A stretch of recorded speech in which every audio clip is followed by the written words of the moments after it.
Ассаламу алейкум ва рахматуллахи ва баракатуху. Қадірменді исламда бір туған мұхтарам жамағат. Бүгін өздеріңізбенен қазақ даласындағы ислам тақырыбы аясында сұхбатта болмақпыз. Ислам, бейбітшілік, тыныштық, ізгілік деген мазмұндарда келетін тақырып. Бұл біздің еліміздегі сан ғасырлық тарихымыздың ішінде біте қайнасқан қазақтың айнымас бір мәдениеті, ислам мәдениеті. Өйткені ата-бабаларымызда әл-мисақтан мұсылманбыз деген аталы сөз үнемі кездеседі. Қазақ даласындағы ислам демес бұрын біз исламға ой жүгіртетін болсақ, ислам Алла тағаланың барлық пайғамбарларға адамзаттың бақыты үшін түсірілген дін, ол жалғыз һәм хақ дін ислам діні еді. Дәстүрлі діндер Мұса пайғамбарға Таурат, Иса пайғамбарға Инжил, Мұхаммед пайғамбарымызға саллаллаху алейхи уассаламға Құран түрінде түсірілгеніменен олардың бәрі бір жаратушының бар екендігін мойындап, арабтар илах десе, еврейлер яхуда десе, парсылар худа деп, түркілер тәңір деп жалбарынып мүнәжат етіп келген қасиетті діні. Ислам діні қазақ халқының рухы мен мәдениетін қалыптастырудың негізгі көздерінің біріне айналды. Ежелгі түркілер қазақ халқының арғы тегі түркі даласының өркениетінің дамуына тікелей атсалысқан мұсылман идеяларының Орта Азия менен Қазақстанға таралуы 7-8 ғасырларда басталған еді. Енді пайғамбар Мұхаммед саллаллаху алейхи уассаламның әкелген ислам діні ол арғысын адам ата Хауанадан бері жалғасқан барша пайғамбарлардың дізебегі болып, пайғамбар Мұхаммед саллаллаху алейхи уассаламға келгендегі ислам діні қазақ сахарасына, яғни түркілер топырағына 7-8 ғасырда аяқ басқандығы жайында біздің архивтерде және тарихымызда кездеседі.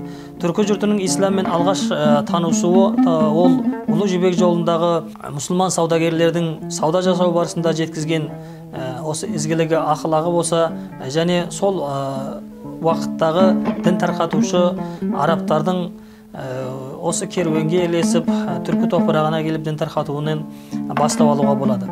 Түркі топырағына исламның орнығуы, нығаюы ол жаңағы 714 жылы Қутайба ибн Муслим деген араб қолбасшысының қазақ сахарасына, түркі топырағына қол бастап келіп әскери казармамен осы қазақ еліне келгендігі жайында, ал ол кісілердің қол бастап осы қазақ топырағына келген кездегі түркі ұлттары мен ұлыстары ол кісілерді шын қызу мереймен қарсы алғандығы, соның нәтижесінде 751 жылы Талас өзені бойындағы түркілер мен қытайлар арасындағы болған үлкен соғыста араб қолбасшысы Зайд ибн Салих қол бастап келіп жәрдемдесіп Қытайменен үлкен шайқас жасағандығы, сонымен қатар түркілерменен жаңағы арабтардың байланысы осылайша бір-біріменен тығыз етенеде болғандығын осы тарихи деректерден көруге болады. Алғашқы кезде кейбір түркі халықтары исламды қабылдағаннан кейін құрған мемлекеттерінің өзі жаңағы араб тілінде болғандығы, араб системасында, тіпті араб елді мекендерінде дейін қазақтың осы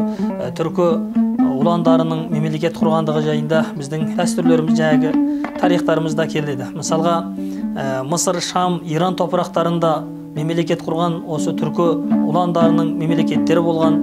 Мысалы, Толуни хандығы 870 жылдан 905 жылдары осы араб түбегінде құрылған болса, Сәджи хандығы 890 жылдардан 929 жылдары болған.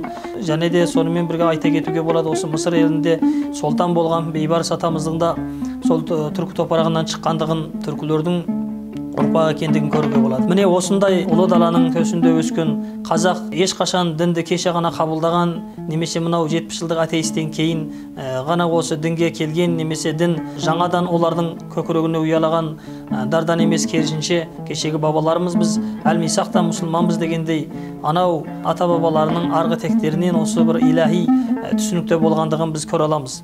Міне осының нәтижесінде орта ғасырдарда қазақ даласында исламды уағыздайтын мешіттер мен медреселердің, ғылым білім ошақтарының бой көтеріп отырғандығын, және олардың осы түркі топырағында Сайрам, Мәнкент, Таразы, Түймекент, Құлан, Мерки, Баласағын, Шу қалаларында осындай мешіт медреселердің ірге тепкендігін біз тарихи деректерден көре аламыз. Сондай-ақ Ясы, Түркістан қаласында Сауран, Иқан, Қауған өзген тағы да басқа да қалаларда осы үрдістің жалғас тапқандығын біз тарихи деректерден және қамбалардан, архивтерден көре аламыз. Олай болатын болса, алдағы уақыттарда да еліміздің, мемлекетіміздің осы дін исламында берік болатындығын, мынау өзіміздің егемендіктің арқасында мемлекетімізге құрылған Қазақстан мұсылмандары діни басқармасының да биыл міне 30 жылдық мерейтойын тойлап отқан қазақ сахарасындағы қазақ ұрпақтарына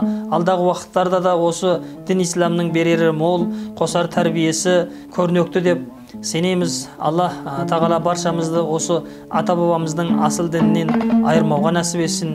Әлбетте осы уағызымызда өздеріңіз тыңдағандай, біз кеше ғана мұсылман болған ел емеспіз, біз әлмисақтан мұсылманбыз. Біздің ұстанымымыз, біздің бабаларымыздың ұстанымы кешегі пайғамбарларымыз бен пайғамбарларымыздың алдындағы адам атадан бері жазған барша пайғамбарлардың ұстанымы екендігін осы уағызымыздан түсінеміз. Алла тағала әуелі елімізге амандық, жерімізге тыныштық беріп, осы дінімізге бекем болған ұрпақтарымызға ұялмай осы дінімізді аманаттайтын ұлттан болуға Алла тағала нәсіп етсін. Ассаламу алейкум ва рахматуллахи ва баракатуху. Қадірменді мұсылман қауым.